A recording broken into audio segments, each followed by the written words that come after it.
Bismillahirrahmanirrahim. Dear students, welcome to lecture 12. In previous lecture हमने series parallel circuits start किए थे और उससे रिलेटेड हमने दो टॉपिक्स पढ़े थे. One of them is identifying series parallel relationship and the other one is analysis of series parallel resistive circuits. Lecture 12 में हम voltage divider with resistive loads इस टॉपिक को डिटेल में डिस्कस करेंगे. Voltage divider with resistive load. Voltage divider हम जैसे कि पहले पढ़ चुके हैं कि ये सीरीज सर्किट की एप्लीकेशन है. तो इस लेक्चर में हम देखेंगे कि जब हम वोल्टेज डिवाइडर में लोड ऐड करेंगे तो उसका वोल्टेज डिवाइडर पे क्या इफ़ेक्ट होगा. तो आप लेफ़्ट साइड पे फिगर ए में देख सकते हैं कि जब आपके पास अनलोडेड वोल्टेज डिवाइडर हो, दैट इज़ कि R2 के क्रॉस पैरेलल में कोई भी लोड ना लगा हो, तो आपके पास VA की वैल्यू आ जाएगी R2/R1 + R2 into VS. Figure B में आप देख सकते हैं कि ये लोडेड वोल्टेज डिवाइडर है. जब आप R2 के क्रॉस एक लोड रेजिस्टर RL को पैरेलल में लगा देंगे तो इसका वोल्टेज डिवाइडर पे क्या इफ़ेक्ट होता है, तो वो देखते हैं. ये इफ़ेक्ट ऑफ लोड रेजिस्टर्स. जब हम लोड रेजिस्टर को अटैच करेंगे पॉइंट A के साथ, तो आप देख सकते हैं कि आपके पास टोटल रेजिस्टेंस डिक्रीज़ हो जाएगी from point A to ground. तो जब रेजिस्टेंस आपके पास डिक्रीज़ हो जाएगी तो आपके पास वोल्टेज भी डिक्रीज़ हो जाएगी. जो दूसरा इफेक्ट होता है दैट इज़ जब आपके पास resistance from point A to ground decrease हो जाएगी तो इट मीन्स कि आपके पास टोटल सर्किट की रेजिस्टेंस पे भी इफेक्ट पड़ेगा. तो जब आपके टोटल सर्किट की रेजिस्टेंस डिक्रीज़ हो जाएगी तो आपके पास जो रेजिस्टेंस करंट ड्रॉ कर रही होगी वो ज़्यादा हो जाएगा. इससे रिलेटेड एक हम क्वेश्चन सॉल्व करते हैं. Determine the unloaded voltage of the voltage divider in the following figure. Part B is find the loaded output voltage of the voltage divider in the following figure for the following two values of load resistance. RL is equal to 10 kilo ohm and RL is equal to 100 kilo ohm. तो हम इसमें V0 suppose इस point पे जो voltage होगी इसको हम कहते हैं ये V0 है जब इसमें लोड रेजिस्टर अटैच नहीं होगा. तो उस वक्त V0 आपके पास कितना होगा, आप R2 को ऊपर रखें divided by R1 + R2 into source voltage VS. और जब इसमें आप R2 की वैल्यू पुट करेंगे 10 किलो ओम, इसमें हम R2 की वैल्यू पुट करेंगे 10 किलो ओम, R1 की वैल्यू हम पुट करेंगे 4.7 किलो ओम और अगेन R2 की वैल्यू हम 10 किलो ओम पुट करेंगे और इसको मल्टीप्लाई कर देंगे सोर्स वोल्टेज 5 वोल्ट के साथ. तो आपके पास इस केस में V0 की वैल्यू आ जाएगी 3.40 volt. And this is the value of unloaded voltage divider. अब हम बात करते हैं लोडेड वोल्टेज डिवाइडर की. तो लोडेड वोल्टेज डिवाइडर में अब हमने RL को भी ऐड कर लिया है, हमने RL का इफेक्ट भी लेना है. तो अगर आपके पास RL की वैल्यू 10 होगी 10 किलो ओम, तो आपके पास सपोज ये पॉइंट A है आपके पास, तो resistance from point A to ground सबसे पहले हम वो फाइंड आउट करेंगे. इसको मैं लिख देता हूँ RA. तो RA आपके पास आ जाएगा R2 पैरेलल टू RL के. तो इसको जब आप सॉल्व करेंगे तो आपके पास RA की वैल्यू आ जाएगी 5 किलो ओम. तो अब अगेन बाय यूजिंग VDR हम V नॉट की वैल्यू फाइंड आउट करते हैं। तो V नॉट की वैल्यू आपके पास आ जाएगी RA divided by R1 plus RA into VS। इस फॉर्मूले में जब आप वैल्यूज पुट करेंगे तो आपके पास V नॉट की वैल्यू आ जाएगी 2.58 वोल्ट। और इसी तरह जब आपके पास लोड की वैल्यू 100 किलो ओम होगी तो उस वक्त आपके पास R क्या होगा, जब लोड की वैल्यू आपके पास 100 किलो ओम है तो उस वक्त आपके पास RA की वैल्यू क्या होगी। सबसे पहले हम वो फाइंड आउट करते हैं। तो RA is equal to R2 parallel to RL। तो इसमें आप R2 और RL की वैल्यू पुट करेंगे तो आपके पास RA की वैल्यू आ जाएगी 9.1 किलो ओम।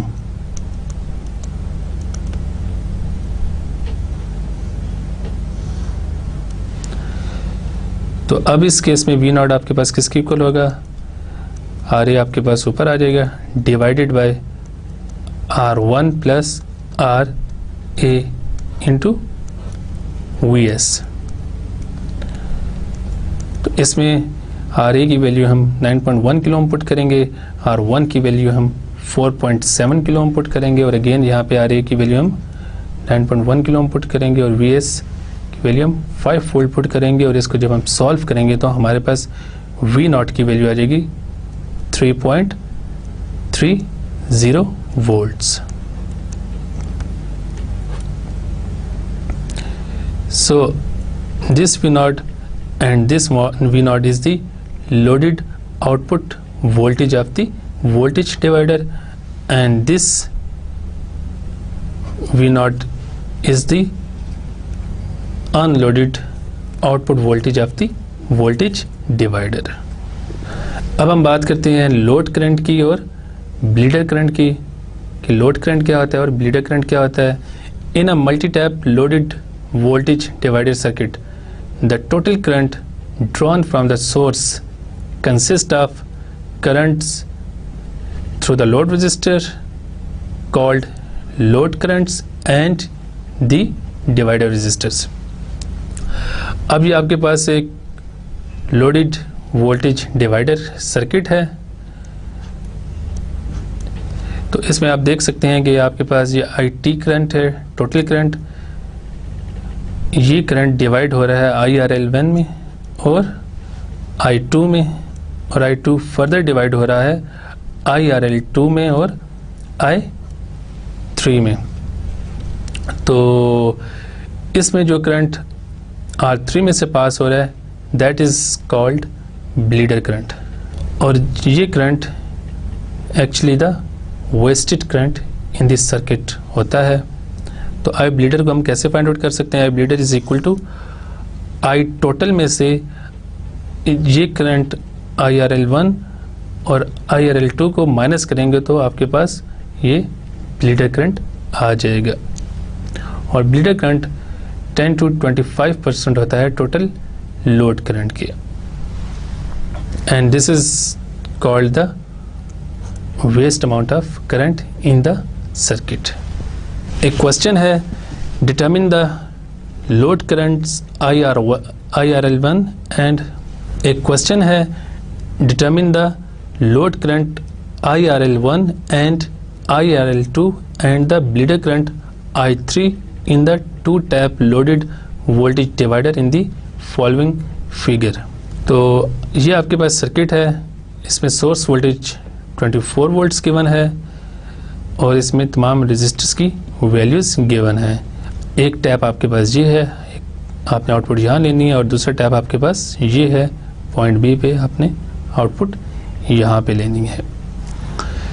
तो सबसे पहले हम स्टार्ट करते हैं इसको RB की रेजिस्टेंस फाइंड आउट करने से। तो RB आपके पास पॉइंट B ये है, तो जो रेजिस्टेंस आपके पास पॉइंट B से ग्राउंड तक होगी that is known as RB। तो RB को हम फाइंड आउट कर सकते हैं सिंपली R3 और RL2 को पैरेलल सॉल्व करके। तो R3 और RL2 को जब हम पैरेलल सॉल्व करेंगे तो आपके पास फार्मूला बन जाएगा R3 into RL2 divided by R3 plus RL2। इसमें आप R3 और RL2 की वैल्यूज पुट करेंगे जो कि यहाँ पे गिवन है। R3 की वैल्यू है 6.2 किलो ओम और RL2 की वैल्यू है 100 किलो ओम। इसको जब आप सिंप्लीफाई करेंगे तो आपके पास RB की वैल्यू आ जाएगी 5.84 किलो ओम। और अब हम बात करते हैं R2B की। अब आपके पास जो RB रेजिस्टेंस आ गई है which is the combination of this two resistors, उसको आप R2 में ऐड करेंगे तो आपके पास R2B रेजिस्टेंस आ जाएगी। इसको हम लिख सकते हैं R2B is equal to RB plus R2। तो RB की वैल्यू हमारे पास ये है 5.84 किलो ओम। RB की जगह वो पुट कर दें और R2 की वैल्यू हमारे पास है 6.2 किलो ओम। तो जब आप इन दोनों को ऐड करेंगे तो आपके पास R2B की वैल्यू आ जाएगी 12 किलो ओम। अब हम बात करते हैं RA की। RA is the resistance from point A to ground. तो अब हमारे पास R2B की वैल्यू जो है दैट इज 12 किलो ओम और R2B में जो आपके पास रेजिस्टर्स आ रहे हैं वो आपके पास R2B में जो आपके पास रेजिस्टर्स आ रहे हैं वो R2, R3 और RL2 हैं। अब ये सारा जो है ये पोर्शन ये RL1 के पैरेलल है। तो इसको हम लिख सकते हैं RA is equal to, RA को हम लिख सकते हैं R2B पैरेलल टू RL1। तो इसको अगेन हम सॉल्व करते हैं। R2B और RL1 को मल्टीप्लाई करते हैं और नीचे R2B और RL1 को हम ऐड कर लेते हैं। इसमें वैल्यूज पुट करेंगे हम R2B की और RL1 की, तो हमारे पास RA की वैल्यू आ जाएगी 12.7 किलो ओम के इक्वल।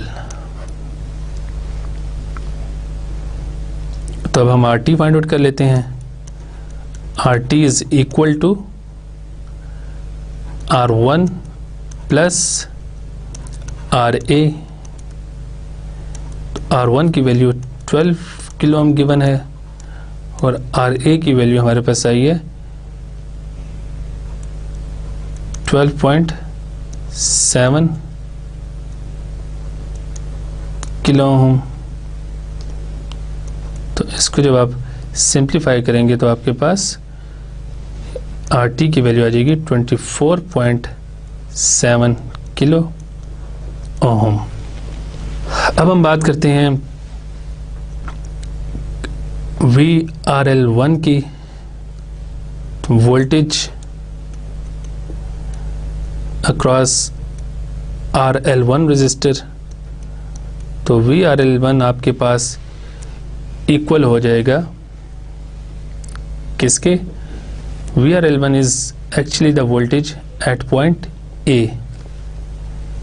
तो VRL1 को हम VA भी कह सकते हैं और VA वोल्टेज को हम फाइंड आउट कर सकते हैं सिंपली RA रेजिस्टेंस को ऊपर रख के divided by R1 plus RA into VS,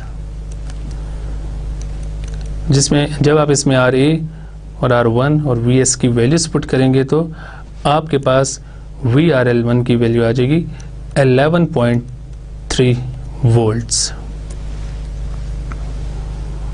अब हम बात करते हैं IRL1 की, करंट थ्रू RL1 रजिस्टर।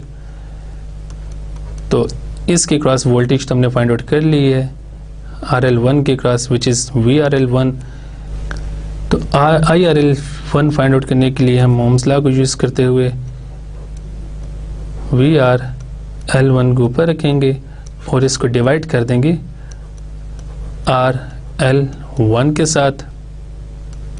तो VRL1 की वैल्यू हमारे पास आई थी 11.3 वोल्ट्स और RL1 की वैल्यू हमारे पास है 100 किलो ओम्स।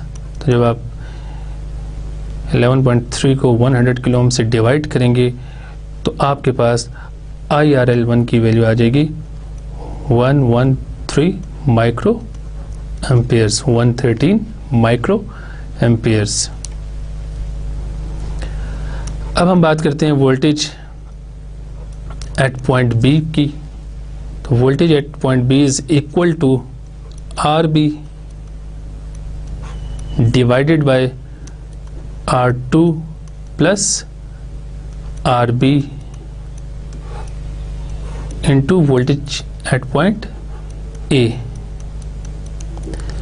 तो हमें वोल्टेज एट पॉइंट A पता है विच इज इक्वल टू 11.3।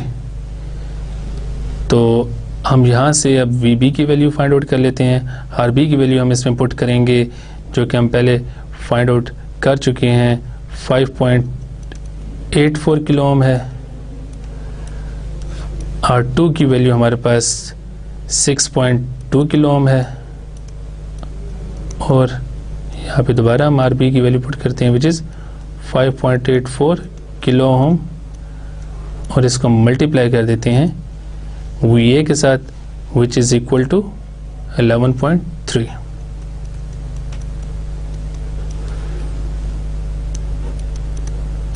तो जब आप इसको सिंप्लीफाई करेंगे तो आपके पास VB की वैल्यू आ जाएगी 5.50 वोल्ट्स।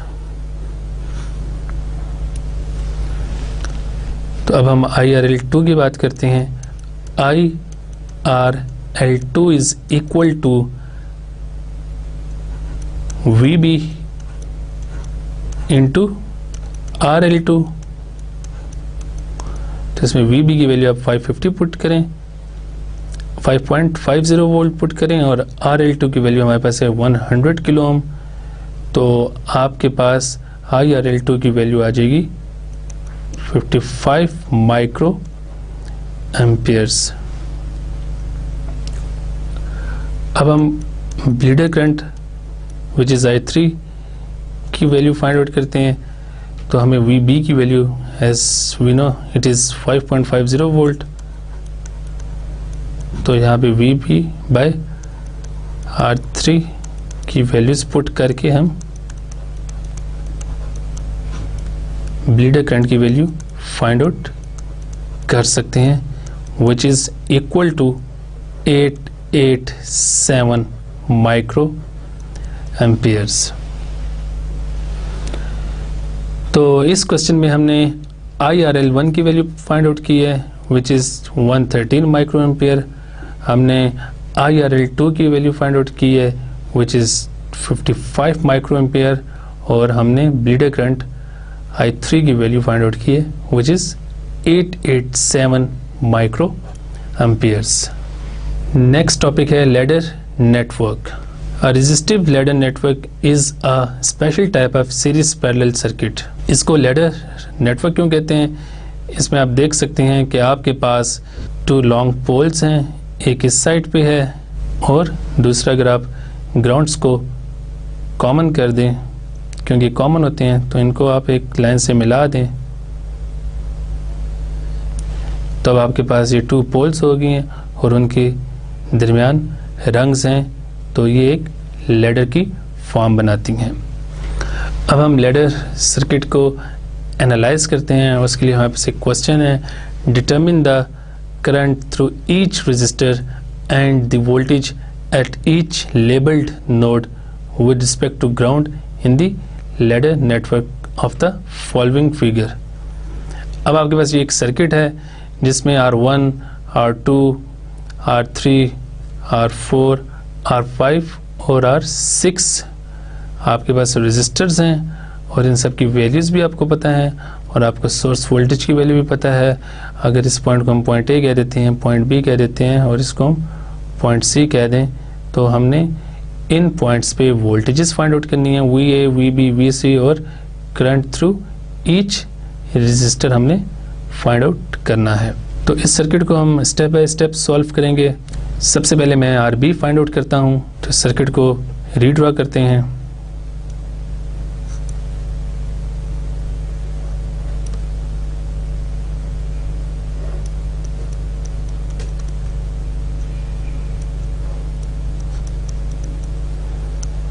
यहाँ आपके पास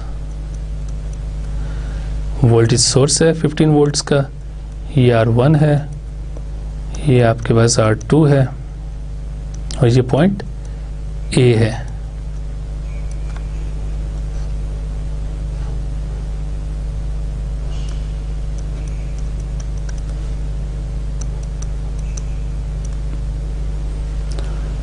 और ये आपके पास R3 है और ये पॉइंट B है। तो अगर इस सर्किट में मैं RB फाइंड आउट करूं तो आप देख सकते हैं कि RB is equal to R5 plus R6, ये दोनों सीरीज में और ये R4 के पैरेलल हैं। तो इसको हम सिंप्लीफाई करते हैं, इसको हम लिख सकते हैं R5 plus R6 into R4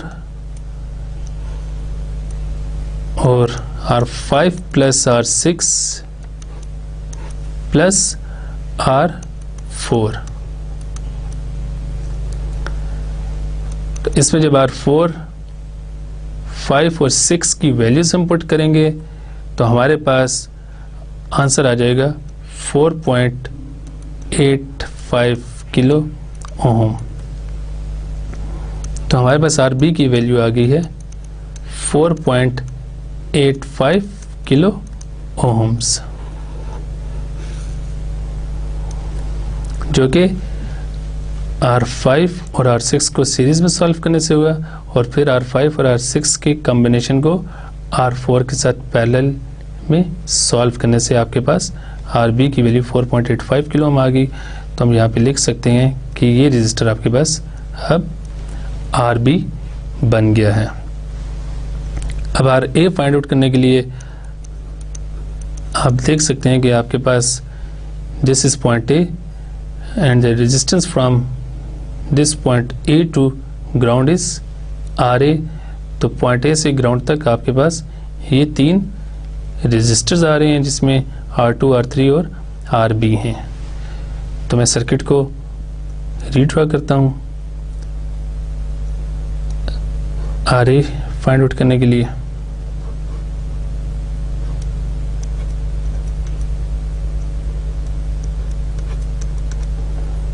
ये आपके पास 45 वोल्ट्स की बैटरी है, ये आपके पास R1 है। अब हमने RA फाइंड करना है, तो इस सर्किट में RA आपके पास हो जाएगा equals to R3 plus RB parallel to R2, क्योंकि R3 और RB आपके पास सीरीज में है और ये दोनों फिर R2 के पैरेलल हैं। दोबारा इसको हम सिंप्लीफाई करते हैं, हम इसको लिख सकते हैं R2 into R3 plus RB divided by R2 plus R3 plus RB।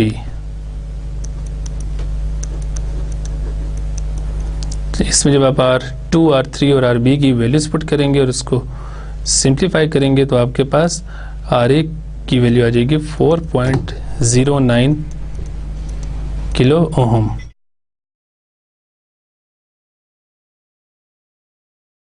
तो ये पॉइंट आपके पास RA था और ये रेजिस्टेंस आपके पास आ जाएगी अब RA। तो इस सर्किट को हम इस स्लाइड पे बना लेते हैं जो हमारे पास प्रीवियस स्लाइड में लास्ट सर्किट आया था। ये आपके पास 45 वोल्ट की बैटरी है, ये आपके पास R1 है और ये आपके पास RA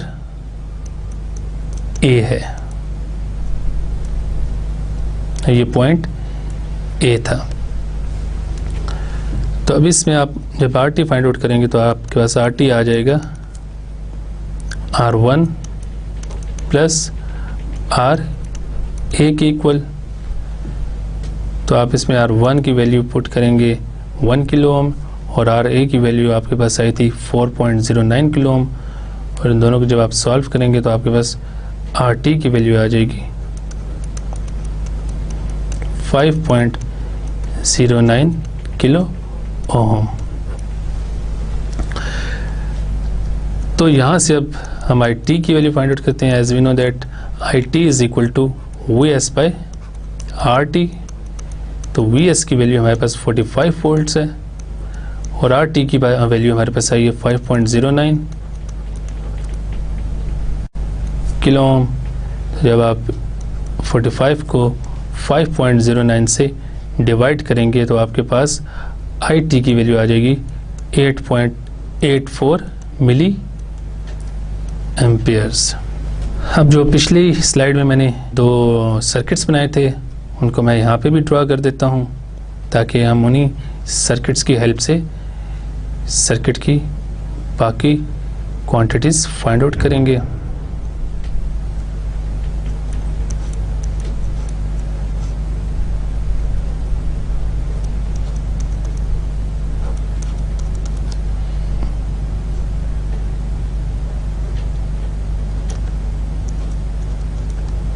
एक सर्किट आपके पास ये था जिसमें 45 वोल्ट्स सोर्स वोल्टेज है, ये R1 गिवन था, ये पॉइंट A है, ये R2 है, ये R3 है और ये RB है।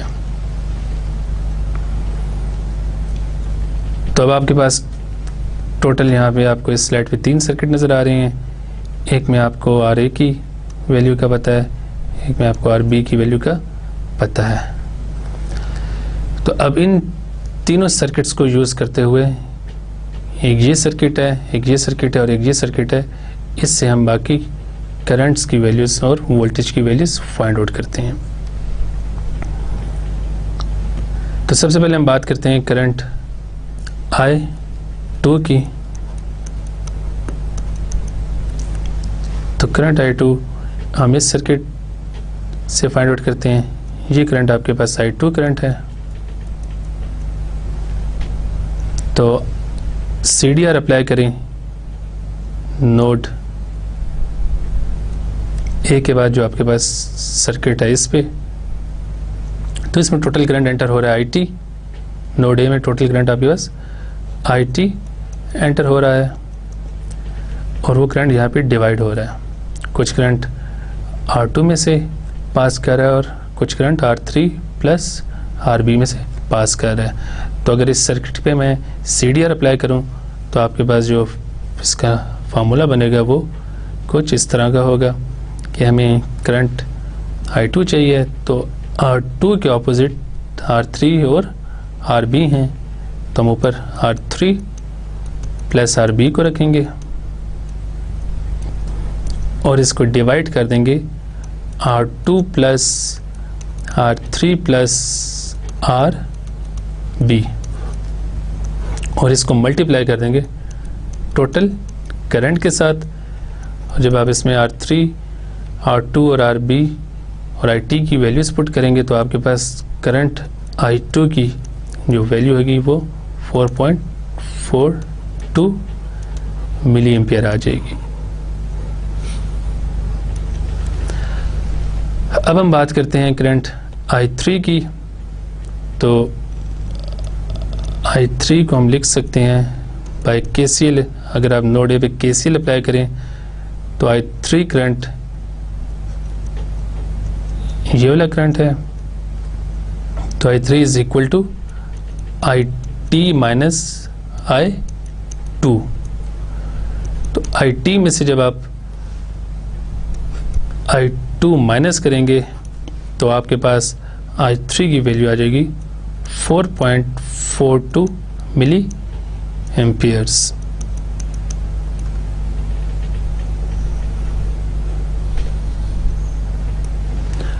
और अब हम बात करते हैं करंट I4 की।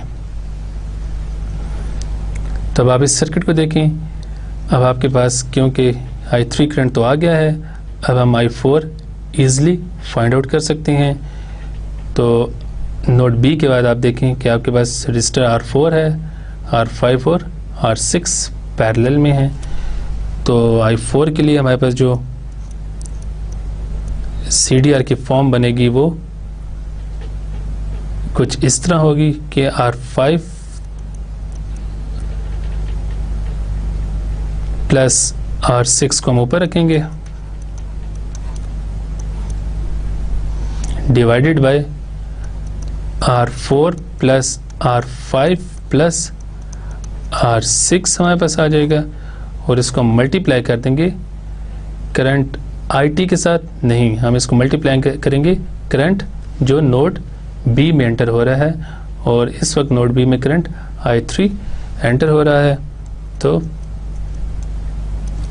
इसको आपने I3 के साथ मल्टीप्लाई करना है, ना कि I टोटल के साथ मल्टीप्लाई करना है।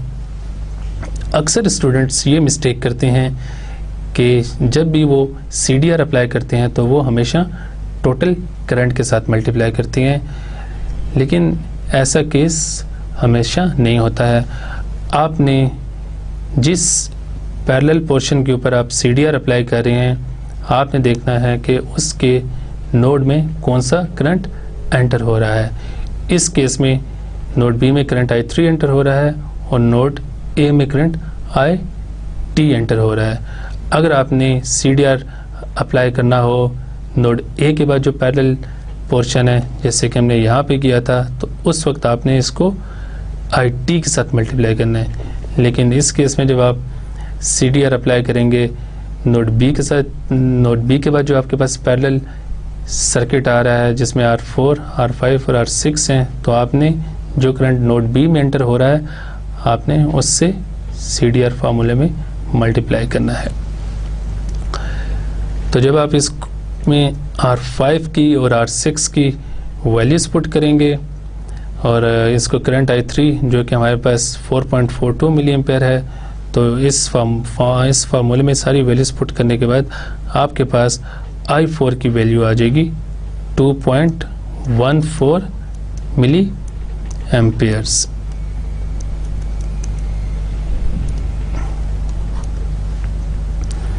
अब हम बात करते हैं करंट I5 की। आप देख सकते हैं कि R5 और R6 दोनों सीरीज में हैं, तो इसमें से इनमें से करंट भी सेम पास करेगा। तो हम कह सकते हैं कि I5 is equal to I6। और ये हम कैसे फाइंड आउट करेंगे? अगर हम नोड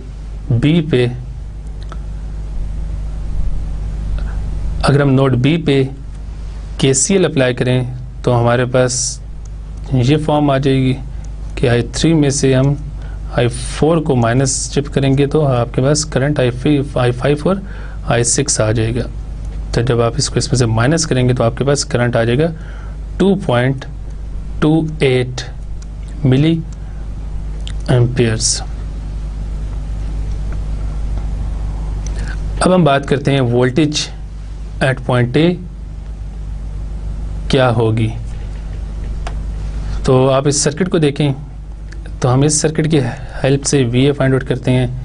तो हम लिख सकते हैं by VDR voltage at point A is equal to RA divided by R1 plus RA into VS।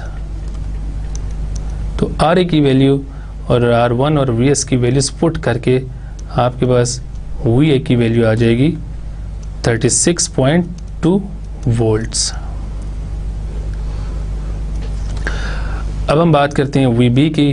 तो ये पॉइंट आपके पास इस सर्किट में B पॉइंट है, तो आप यहाँ पे देख सकते हैं कि VB को हम लिख सकते हैं by VDR RB divided by R3 plus RB, और इसको हम मल्टीप्लाई कर देंगे इस केस में VS के साथ, नो VA के साथ, क्योंकि अब इस पोर्शन में अगर आप देखें तो आपके पास R3 को जो वोल्टेज मिल रही है दैट इज VA। इस पार्ट के लिए आपके पास जो टोटल वोल्टेज होगी वो VA होगी, तो आप इसके लिए VB के लिए फिर VDR की ये फॉर्म बनाएंगे, और इसमें आप जब वैल्यूज पुट करेंगे RB की, R3 की और VA की, तो आपके पास VB की वैल्यू आ जाएगी 21.4 वोल्ट्स।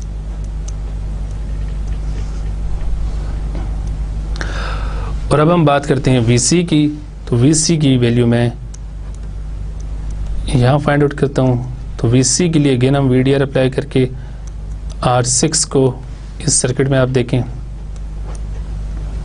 तो R6 को हम ऊपर रखेंगे divided by R5 plus R6, और इसको हमने मल्टीप्लाई कर देना है VS के साथ 9, VA के साथ 9, इस केस में हमने मल्टीप्लाई करना है VB के साथ, क्योंकि R5 को जो वोल्टेज टोटल मिल रही है R5 और R6 को वो VB है, तो इसको हम VB से मल्टीप्लाई कर देंगे, और इसमें फिर R5, R6 और VB की वैल्यूज पुट करके हम VC की वैल्यू फाइंड आउट करेंगे जो कि 10.7 वोल्ट्स के इक्वल है।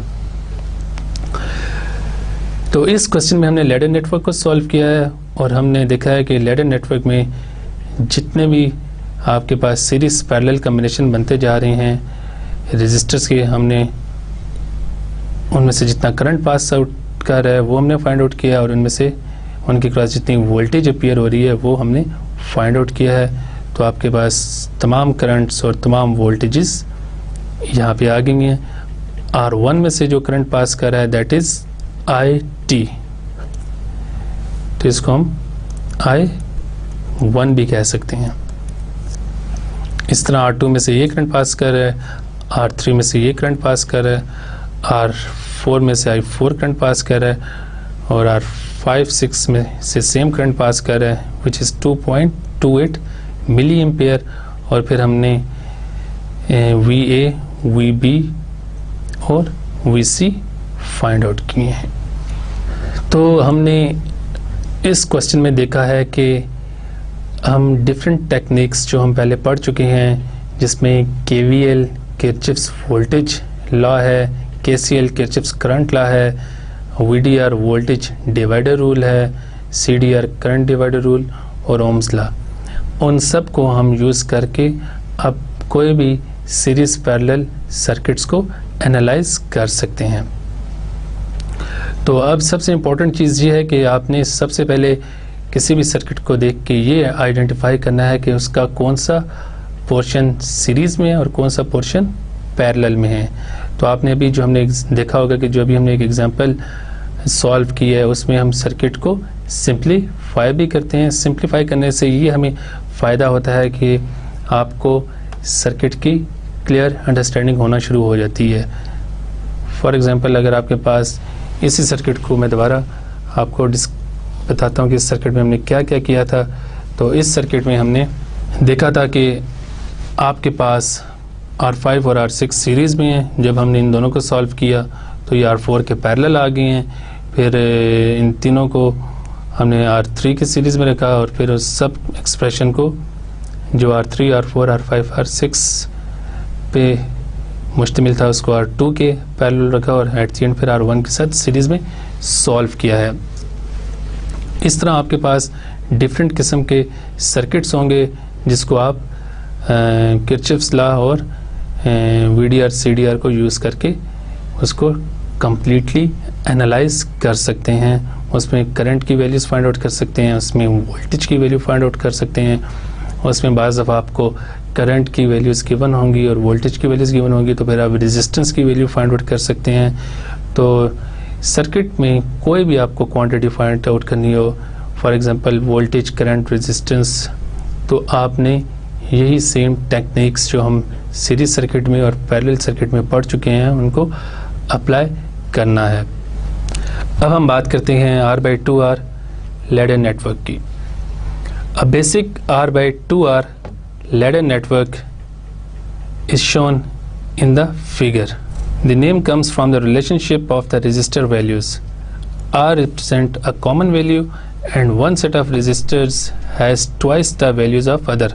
आप देख सकते हैं कि आपके पास यहाँ पे जो कॉम्बिनेशन बनता है वो 2R, R, 2R, R, 2R, R and so on. तो रेजिस्टर्स को जब आप ऐसे कनेक्ट करेंगे तो ऐसे सर्किट को हम कहते हैं R/2R लैडर नेटवर्क।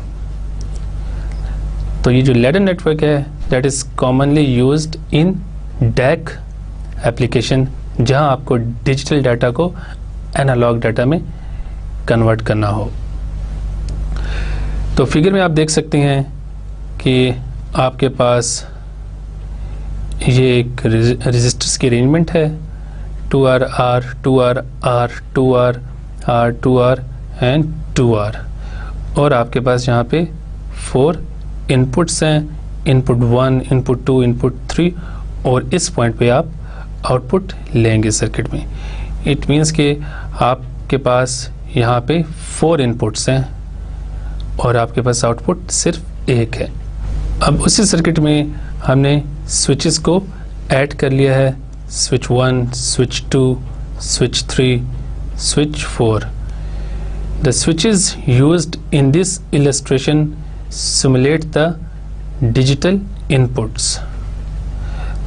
अब आप देख सकते हैं कि स्विच की एक पोजीशन पॉजिटिव के साथ कनेक्टेड है और स्विच की दूसरी पोजीशन ग्राउंड के साथ कनेक्टेड है, और इस वक्त स्विच जितने भी स्विचेस इसमें लगे हैं 4 स्विचेस वो सारे के सारे ग्राउंड के साथ कनेक्टेड हैं।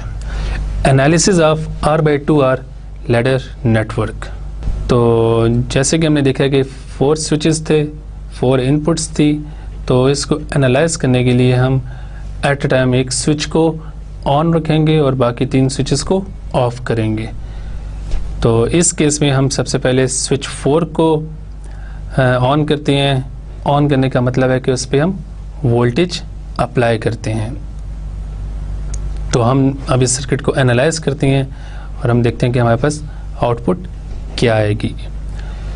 तो जब स्विच 4 को हमने ऑन किया तो आपके पास यहाँ पे देखें कि वोल्टेज V आ गई है और बाकी स्विचेस जो हैं वो ग्राउंड के साथ R2, R4 और R6 को कनेक्ट कर रहे हैं। तो आपके पास ये एक सर्किट बन गया है जिसमें आपके पास तो रेजिस्टर्स की वैल्यूज़ गिवन हैं और आपके पास एक वोल्टेज सोर्स है विच इज़ V, और यहाँ पे आपने V आउट लेना है।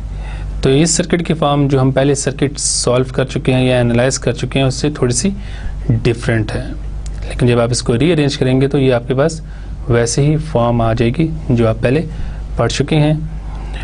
तो सबसे पहले हम इस सर्किट को सिंप्लीफाई करके इसका RT total resistance find out करते हैं। आपके पास वोल्टेज सोर्स यहाँ पे है तो आप इस सर्किट को सिंप्लीफाई करें अवे फ्रॉम द सोर्स यहाँ से। तो आप देख सकते हैं कि इसमें R1 और R2 they are parallel to each other. तो आप जब इन दोनों को सॉल्व करेंगे तो आपके पास R12 बन जाएगा R1 parallel to R2। R1 की वैल्यू जो गिवन है दैट इज 2R और R2 की वैल्यू गिवन है तो वो भी 2R है। तो इसको अब हम सिंप्लीफाई करते हैं। तो स्पेशल केस हमने पढ़ा था 2 रेजिस्टर्स का कि उसका टोटल इफेक्ट कैसे फाइंड आउट किया जाता है। उसमें आप न्यूमरेटर से ऊपर इन दोनों को उनका दोनों का प्रोडक्ट ले लें और डिनोमिनेटर में इन दोनों को ऐड कर लें। तो ये आपके पास बन जाएगा 2R into 2R divided by 2r plus 2r। इसको मैं बाकी को यहाँ सॉल्व करता हूँ। जब आप इन दोनों को मल्टीप्लाई करेंगे तो ये आपके पास बन जाएगा 4r square,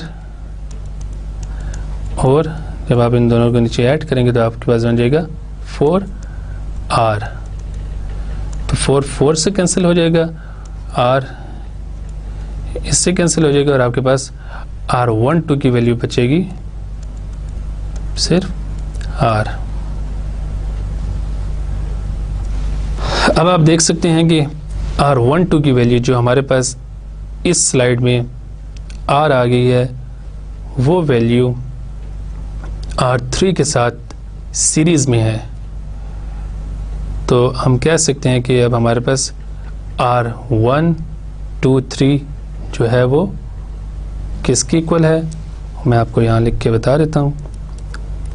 r1 2 3 is equal to r12 plus r3।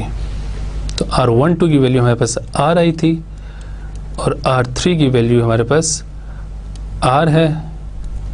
तो r123 की वैल्यू हमारे पास आ जाएगी 2r, जो आप यहाँ पे भी देख सकते हैं कि जब हमने r1 parallel to r2 plus r3 इसको सिंप्लीफाई किया तो आपके पास r123 की वैल्यू आ गई 2r, जो यहाँ भी लिखी हुई है।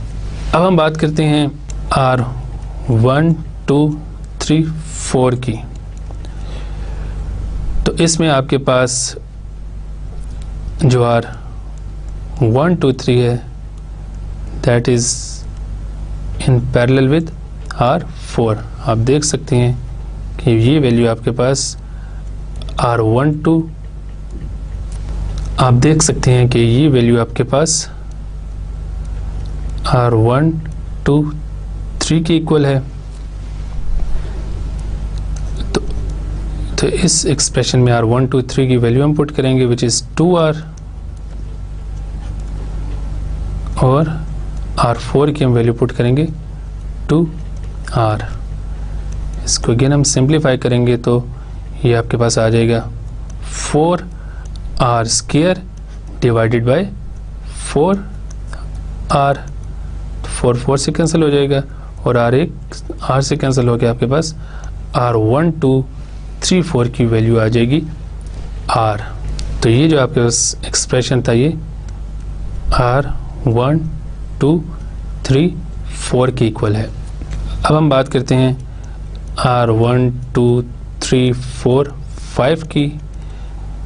तो इसमें आपके पास r1 2 3 4 सिंपली ऐड हो जाएंगे r5 में, क्योंकि r5 के साथ सीरीज़ में है r1 2 3 4।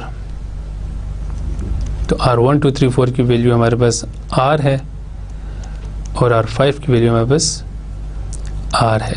तो ये आपके पास अगेन 2r बन जाएगा। अब हम बात करते हैं r1 2 3 4 5 6 की। तो इस केस में आपके पास जो r1 2 3 4 5 है ये r6 के पैरेलल है। तो r1 2 3 4 5 की वैल्यू 2r इसमें पुट करते हैं, और r6 की वैल्यू भी इसमें हम 2r पुट करते हैं। तो इसको अगेन आप सिंप्लीफाई करेंगे तो आपके पास इसकी वैल्यू आ जाएगी r। तो आपके पास r1 2 3 4 5 6 की वैल्यू आ गई r, और अगेन r1 2 3 4 5 6 r7 के साथ सीरीज में होगा। तो इसको मैं लिख सकता हूँ, सपोज r इक्विवेलेंट, तो आपके पास ये आ जाएगा r1 2 3 4 5 6 in series with R7। तो R1 2 3 4 5 6 की वैल्यू जब आप इसमें R पुट करेंगे और R7 की वैल्यू जब R पुट करेंगे तो ये आपके पास R इक्वलेंट जो है वो 2R के इक्वल आ जाएगा। तो इस सर्किट को अगर हम फाइनल फॉर्म देखें इस सर्किट की तो हमारे पास ये फॉर्म बनती है। इसको मैंने थोड़ा सा रीअरेंज किया है और जो आपके पास R इक्वलेंट है उसको मैंने यहाँ पे ऐसे कनेक्ट कर दिया है। तो अब आप देख सकते हैं कि हमने एक्चुअली RA फाइंड आउट किया है।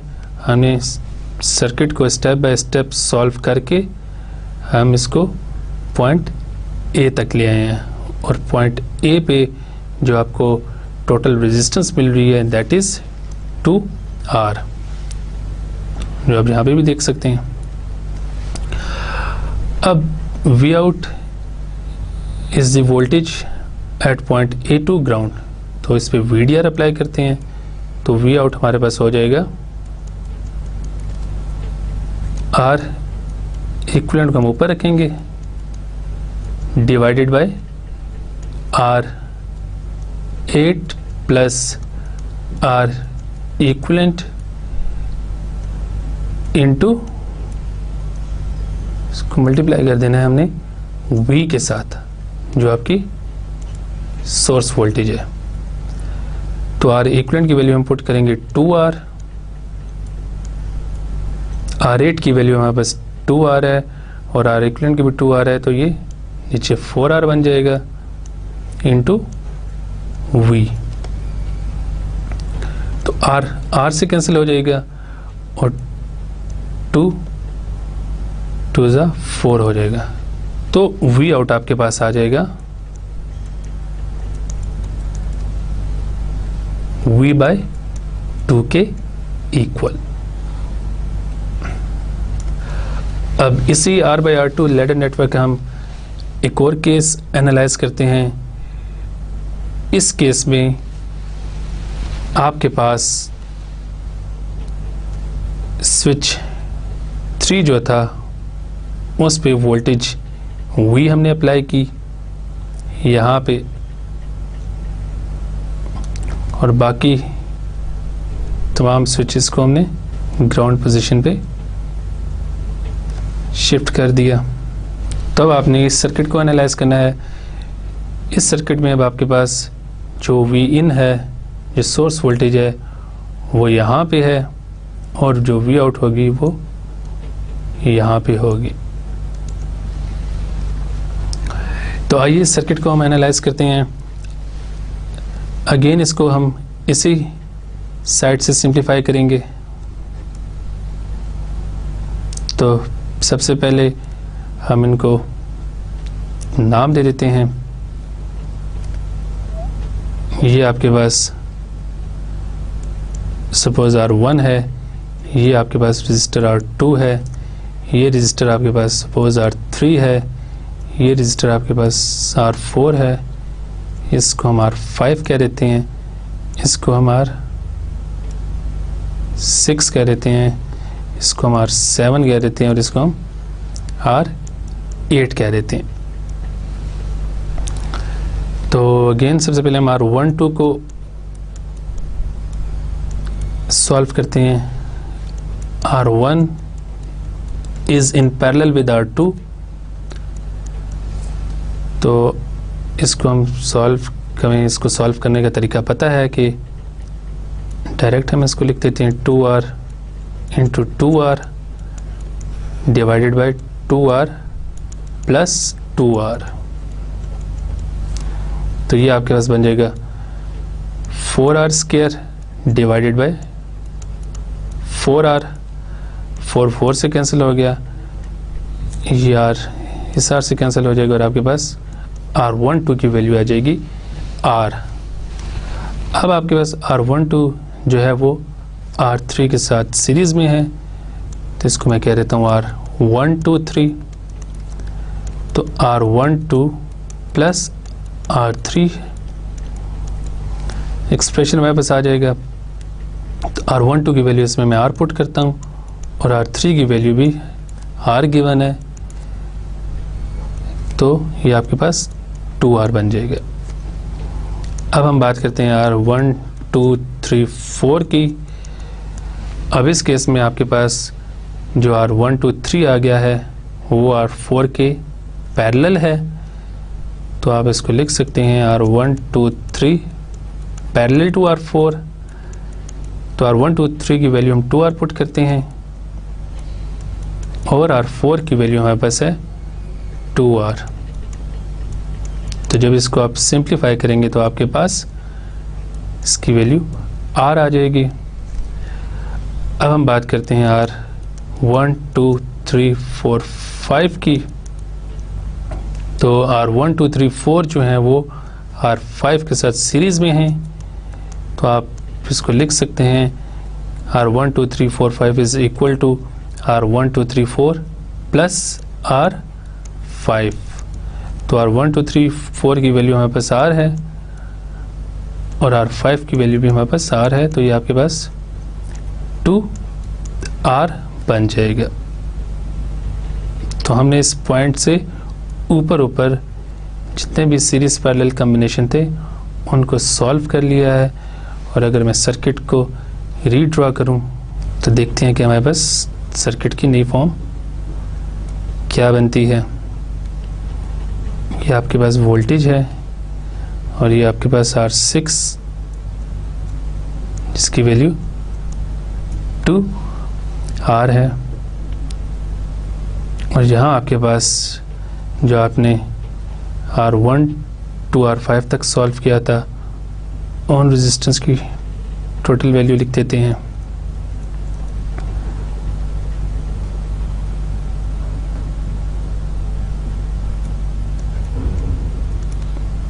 इसको मैं कह देता हूँ ये R1 2 3 4 5 है और ये रजिस्टर आपके पास R7 हो जाएगा और ये आपके पास R8 हो जाएगा। यहाँ आपने V आउट फाइंड आउट करनी है, और अगर इसको मैं पॉइंट A कह दूँ तो अब इस सर्किट को हम इजीली सिंप्लीफाई कर सकते हैं। तो अब इस सर्किट में मैं RA फाइंड आउट करता हूँ। RA इस सर्किट में बन जाएगा R1 2 3 4 5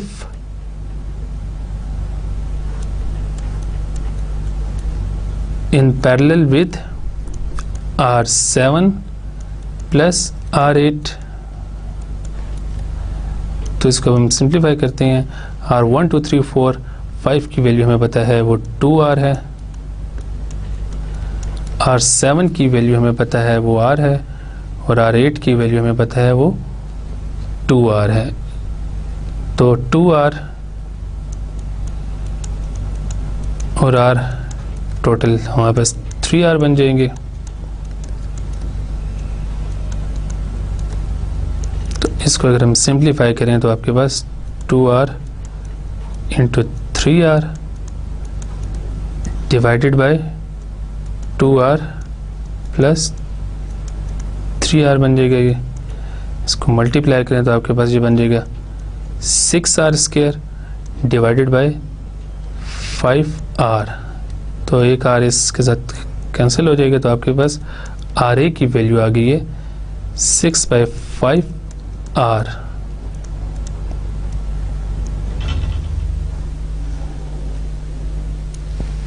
अब हम फाइंड आउट करते हैं VA। तो VA किसके इक्वल होगा, क्योंकि हमने RA की वैल्यू फाइंड आउट कर ली है। तो VA इज इक्वल टू, हम RA को ऊपर रखेंगे divided by RA plus R6।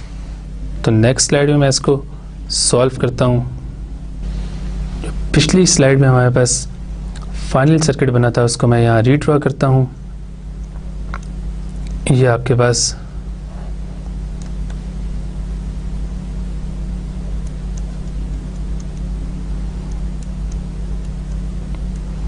R6 था जिसकी वैल्यू 2R है।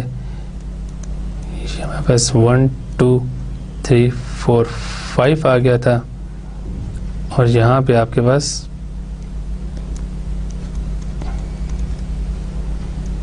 ये R7 रजिस्टर था और ये रजिस्टर R8 था और यहाँ पे हमने वी आउट फाइंड आउट करनी है और ये पॉइंट हमारा वी ए था।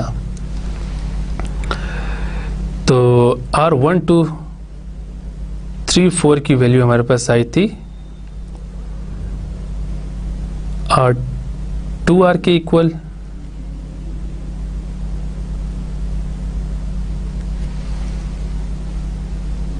उसको मैं यहाँ लिख देता हूँ, और R7 की वैल्यू हमारे पास है R के इक्वल।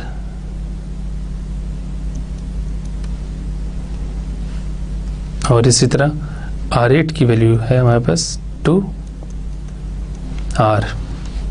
तो ये हमारे पास सर्किट की फॉर्म आ गई थी। अब इस सर्किट की हेल्प से हम VA फाइंड आउट करते हैं। VA is equal to RA divided by RA plus R6 into V। RA की वैल्यू हमारे पास 6/5R आई थी। तो अब इस फार्मूले में इन वैल्यूज को पुट करें तो RA की वैल्यू हम पुट करेंगे इसमें 6/5R, नीचे भी हम पुट करते हैं 6/5R, और R6 की वैल्यू है हमारे पास 2R के इक्वल। इसको V से मल्टीप्लाई करना है, इसको सिंप्लीफाई करते हैं तो ये हमारे पास बन जाएगा 6/5R, और यहाँ पे आप एलसीएम ले लें डिनोमिनेटर में आपके पास, और यहाँ पे आप एलसीएम ले लें तो आपके पास 5 आ जाएगा, यहाँ आपके पास ऊपर 6R आ जाएगा, और यहाँ आपके पास आ जाएगा 10R। तो इसको सिंप्लीफाई करें आप तो ऊपर आपके पास क्या बचेगा 6R, क्योंकि ये 5 इस 5 से कैंसिल हो जाएगा, और नीचे आपके पास आ जाएगा 16R।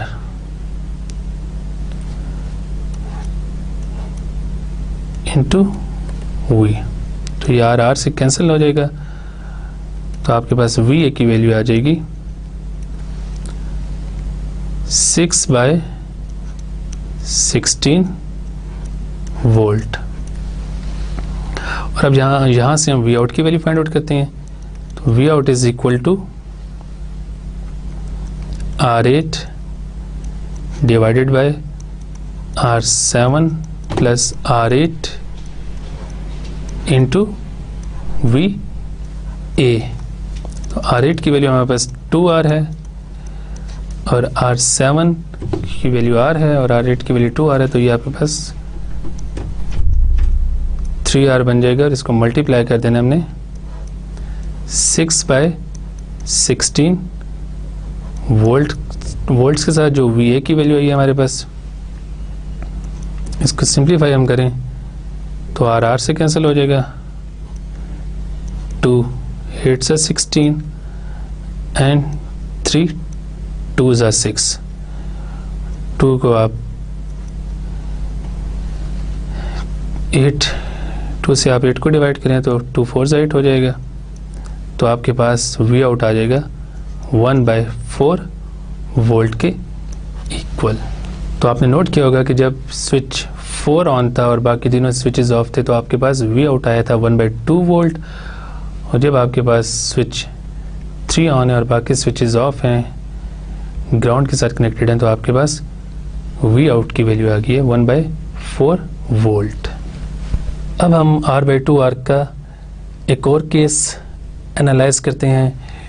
इस केस में आपके पास सिर्फ स्विच SW2 जो यहाँ पे था, आपने पहले पिछले स्लाइड्स में नोट किया था कि यहाँ पे आपके पास स्विच SW4 था, यहाँ पे स्विच 3 था, यहाँ पे स्विच 2 था और यहाँ पे आपके पास स्विच 1 था।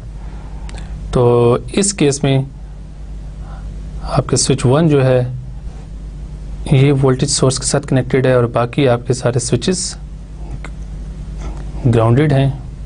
तो सपोज इसको हम R1 कह देते हैं, इसको हम R2 कह देते हैं, इसको हम R3 कह देते हैं, इसको R4 कह देते हैं, इसको हम R5 कह देते हैं, इसको R6 कह देते हैं, इसको R7 कह देते हैं और इसको R8 कह देते हैं। तो इसमें हम सबसे पहले R12 फाइंड आउट करते हैं। R12 is equal to R1 parallel to R2। तो आपके पास जब हम इसको सिंप्लीफाई करेंगे 2R को 2R से मल्टीप्लाई करेंगे और नीचे इन दोनों को हम ऐड कर देंगे तो आपके पास ये बन जाएगा 4R² डिवाइडेड बाई 4R। 4 से कैंसिल हो जाएगा, R एक R की वैल्यू से कैंसिल हो जाएगा और बाकी आपके पास एक R बचेगा। R13 अब हम R1 2 3 फाइंड आउट करते हैं तो R1 2 3 is equal to R12 plus R3। तो R12 की वैल्यू हमारे पास R है और R3 की वैल्यू भी हमारे पास R है, तो ये हमारे पास 2R के इक्वल आ जाएगी। अब सपोज इस पॉइंट को हम पॉइंट A कह देते हैं और इस पॉइंट को हम पॉइंट B कह देते हैं। तो अब इस सर्किट को हम अगर रीड्रॉ करें, क्योंकि हम पॉइंट A से ऊपर इन तीनों रेजिस्टर्स को सॉल्व करके इनकी वैल्यूज़ लिए हैं which is equal to 2R। तो इस सर्किट को जब हम रीड्रॉ करेंगे तो हमारे पास जो सर्किट की नई फॉर्म बनेगी वो कुछ इस तरह की होगी कि ये आपके पास वोल्टेज सोर्स V है और ये रजिस्टर आपके पास यहाँ कनेक्ट हो जाएगा।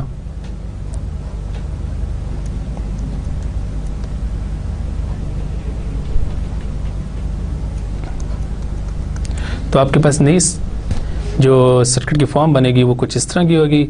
यहाँ आपके पास वोल्टेज सोर्स V है, ये रजिस्टर आपके पास R4 है जिसकी वैल्यू गिवन है 2R। ये आपके पास बन जाएगा R1 2 3 जिसकी वैल्यू गिवन है 2R। ये रजिस्टर आपके पास R5 है जिसकी वैल्यू R है। ये रजिस्टर आपके पास R6 है जिसकी वैल्यू 2R है। ये रजिस्टर आपके पास R7 हो जाएगा जिसकी वैल्यू R गिवन है और ये रजिस्टर आपके पास R8 है जिसकी वैल्यू 2R गिवन है। इस पॉइंट पे आपने V आउट कैलकुलेट करना है। ये पॉइंट आपके पास पॉइंट A है और ये पॉइंट आपके पास पॉइंट B है। अब हम सबसे पहले RB फाइंड आउट करते हैं। RB is equal to R6 parallel to R7 plus R8। तो R6 की वैल्यू हमारे पास 2R है, इसको हम मल्टीप्लाई कर देंगे R7 प्लस R8 से। तो R7 की वैल्यू हमारे पास R है, R8 की वैल्यू हमारे पास 2R है, तो ये हमारे पास बन जाएगा 3R और नीचे हमने इन दोनों को ऐड कर देना है तो हमारे पास ये बन जाएगा 6/5R। अब हम RA फाइंड आउट करते हैं। RA is equal to R1 2 3 parallel to R5 plus RB। तो R1 2 3 की वैल्यू हमारे पास 2R आई थी which is parallel to R5 की वैल्यू हमारे पास R है और RB की वैल्यू हमारे पास आई है 6/5R। तो इसको हम लिख सकते हैं 2R into R plus 6/5R divided by 2R plus R plus 6/5R। तो जब आप इसको सिंप्लीफाई करेंगे तो आपके पास R A की वैल्यू आ जाएगी। तो अब हम VA कैलकुलेट कर सकते हैं बाय यूजिंग VDR। तो VA आपके पास होगा RA divided by RA plus R4 into V के इक्वल। तो जब आप इसमें RA और R4 और V की वैल्यूज पुट करेंगे तो आपके पास VA की वैल्यू आ जाएगी, और जिसको आप खुद कैलकुलेट कीजिएगा। इसी तरह VB हम फाइंड आउट करते हैं। VB is equal to RB divided by RB plus R5 into VA। तो इसमें भी आप RB, R5 और VA की वैल्यूज पुट करके VB की वैल्यू फाइंड आउट कर सकते हैं। ये भी आपने खुद ही सॉल्व करना है, और फाइनली फिर आपके पास V आउट की वैल्यू आ जाएगी। तो V आउट के लिए आप अगेन VDR अप्लाई करेंगे। तो आप यहाँ पे R8 पुट करेंगे ऊपर divided by R7 plus R8, और इसको मल्टीप्लाई कर देंगे अब VB के साथ। तो V आउट आपके पास आ जाएगा 1/8 वोल्ट की इक्वल। तो इसमें जब आप VA की वैल्यू फाइंड आउट करेंगे और फिर VB की वैल्यू फाइंड आउट करेंगे और उसको आप यहाँ पे पुट करेंगे तो आपके पास फाइनल आंसर जो V आउट होगा वो 1/8 वोल्ट के इक्वल हो जाएगा।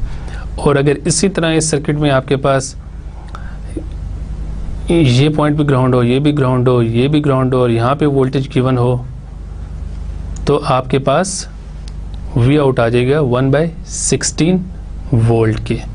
तो उस केस को आप खुद सॉल्व करना और देखना कि आपके पास V आउट 1/16 वोल्ट आता है कि नहीं। इस लेक्चर में हमने voltage divider with resistive loads को स्टडी किया है। उसके बाद हमने लैडर नेटवर्क्स की बात की है। हमने special type of ladder network R/2R की बात की है और उसके डिफरेंट केसेस को एनालाइज किया है। तो इसके साथ ही हमारा आज का लेक्चर यहाँ पे कंप्लीट होता है। अगले लेक्चर तक के लिए मुझे इजाज़त दीजिए। अल्लाह हाफिज़।